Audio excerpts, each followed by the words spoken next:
कभी आपको गर्म कमरे में भी एरिया की हड्डी में ठंडक महसूस हुई है, या अकेले घर में अपना नाम किसी ने धीरे से लिया हो, ऐसा सुना है? ये अजीब और गरीब घटनाएं हमें असलियत पर ही सवाल करने पर मजबूर कर देती हैं। सदियों से भूतों, आत्माओं और अलौकिक शक्तियों की कहानियों ने हमें मोहित और भयभीत किया है। लेकिन इन कहानियों में ऐसा क्या है जो हमें आज भी रोमांचित करता है? शायद ये सोचकर कि ब्रह्मांड में कुछ ऐसी शक्तियां हैं जिन्हें हम देख नहीं सकते या पूरी तरह से समझ नहीं सकते।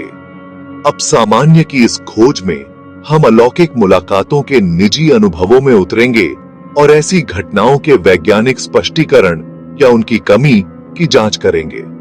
हमारे साथ जुड़िए मानवीय अनुभव के उन अंधेरे कोनों की सैर पर, जहां डर और रोमांच एक दूसरे से गूंथे हुए हैं।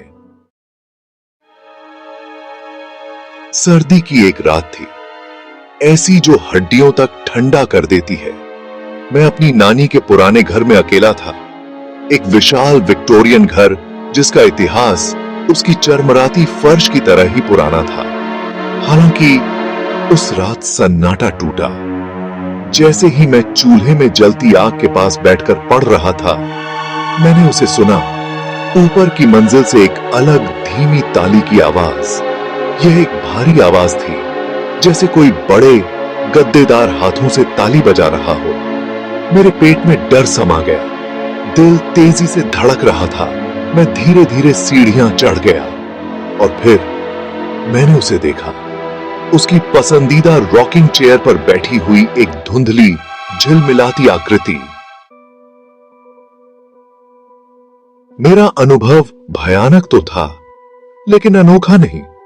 दुनिया भर की संस्कृतियां अब सामान्य कहानियों में डूबी हुई हैं।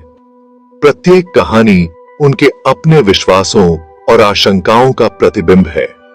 जापानी लोक कथाओं की भूतिया आकृतियों से लेकर सेल्टिक पौराणिक कथाओं की शरारती परियों तक, इन कहानियों को पीढ़ी दर पीढ़ी पारित किया गया है। उदाहरण के लिए आयरलैंड में बंशी की कथा को ही लें, एक रोती हुई आत्मा जिसके रोने की आवाज परिवार में मृत्यु का संकेत देती है। या मलेशियाई लोक कथाओं में पोंटियानक की कहानियां, एक ताकतवर महिला आत्मा जो पुरुषों का शिकार करती है। ये मान्यताएं मानवीय अस्तित्व से परे किसी चीज से जुड़ने की, मृत्यु दर के सामने अर्थ और निरंतरता खोजने की मानवीय आवश्यकता को उजागर करती हैं। जबकि व्यक्तिगत किस्से और सांस्कृतिक लोक कथाएं अब सामान्य दुनिया में एक सम्मोहक झलक पेश करते हैं।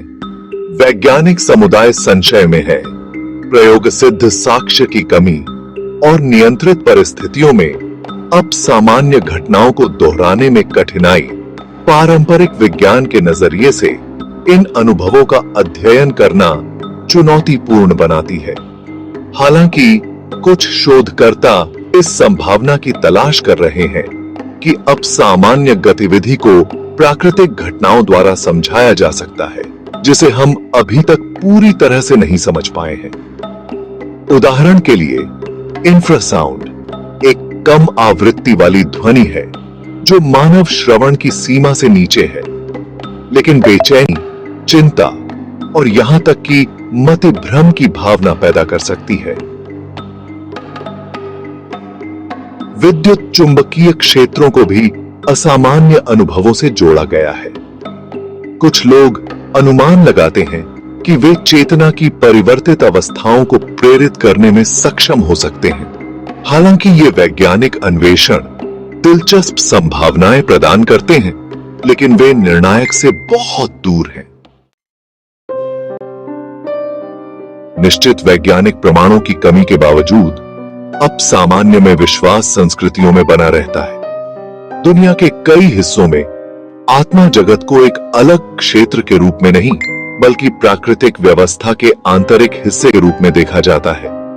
पूर्वजों का सम्मान किया जाता है और उनसे सलाह ली जाती है, और आत्माओं को खुश करने और जीवित और मृत लोगों के बीच सामंजस्य सुनिश्चित करने के लिए अनुष्ठान किए जाते हैं। उदाहरण के लिए कई एशियाई संस्कृतियों में भूखे भूतों का त्योहार एक ऐसा समय होता है जब माना जाता है कि जीवित और मृत लोगों के बीच का पर्दा सबसे पतला होता है। मृतकों की आत्माओं को खुश करने के लिए भोजन और प्रसाद चढ़ाया जाता है और मृत्यु के बाद के जीवन में उनकी यात्रा में उनका मार्गदर्शन करने के लिए विस्तृत अनुष्ठान किए जाते हैं। ये सांस्कृतिक प्रथाएं मृत्यु के बाद के जीवन के साथ स्थायी मानवीय आकर्षण और हमारे सांसारिक अस्तित्व से परे किसी चीज से जुड़ने की हमारी गहरी जरूरत को उजागर करती हैं। इन अस्पष्टीकृत घटनाओं को समझने की इच्छा से प्रेरित होकर अब सामान्य अन्वेषक उपाख्यानात्मक साक्ष्य और वैज्ञानिक जांच के बीच की खाई को पाटने का प्रयास करते हैं। विद्युत चुंबकीय क्षेत्र डिटेक्टर, अवरक्त कैमरा और व्यापार के अन्य साधनों से लैस ये आधुनिक समय के भूत शिकारी अनदेखे के प्रमाणों को पकड़ने की मांग करते हुए कथित रूप से प्रेतवाधित स्थानों में प्रवेश करते हैं, जबकि उनके तरीके अलग अलग होते हैं। अधिकांश अपसामान्य अन्वेषक अपने काम को संशयवाद और खुले विचारों के मिश्रण के साथ करते हैं। उनका उद्देश्य असामान्य घटनाओं का दस्तावेजीकरण करना, डेटा का विश्लेषण करना और प्राकृतिक और अलौकिक दोनों तरह के संभावित स्पष्टीकरणों का पता लगाना है। हालांकि अपसामान्य का पीछा अपने आलोचकों के बिना नहीं है। संदेहियों का तर्क है कि रिपोर्ट किए गए कई अनुभवों को संवेदी डेटा की गलत व्याख्या, मनोवैज्ञानिक घटनाओं या यहां तक कि एक मुश्त धोखाधड़ी के लिए जिम्मेदार ठहराया जा सकता है। अपसामान्य के सबसे पेचीदा पहलुओं में से एक वह भूमिका है जो विश्वास हमारे अनुभवों को आकार देने में निभाता है। हमारे विश्वास, चाहे वे सांस्कृतिक अनुकूलन, व्यक्तिगत अनुभवों या दोनों के संयोजन में निहित हों, प्रभावित कर सकते हैं कि हम अपने आसपास की दुनिया को कैसे देखते हैं और व्याख्या करते हैं। यह विशेष रूप से सच है जब अस्पष्टीकृत के दायरे की बात आती है, जहां धारणा और वास्तविकता के बीच की रेखा धुंधली हो सकती है।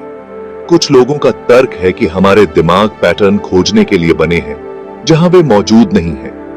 पारेडोलिया के रूप में जानी जाने वाली यह प्रवृत्ति यह समझा सकती है कि हम कभी-कभी यादृच्छिक वस्तुओं में चेहरे क्यों देखते हैं या सफेद शोर में आवाजें क्यों सुनते हैं। यदि हम मानते हैं कि कुछ वास्तविक है या उसमें हमें प्रभावित करने की शक्ति है, तो अक्सर ऐसा होता है, भले ही उस विश्वास का कोई वैज्ञानिक आधार न हो।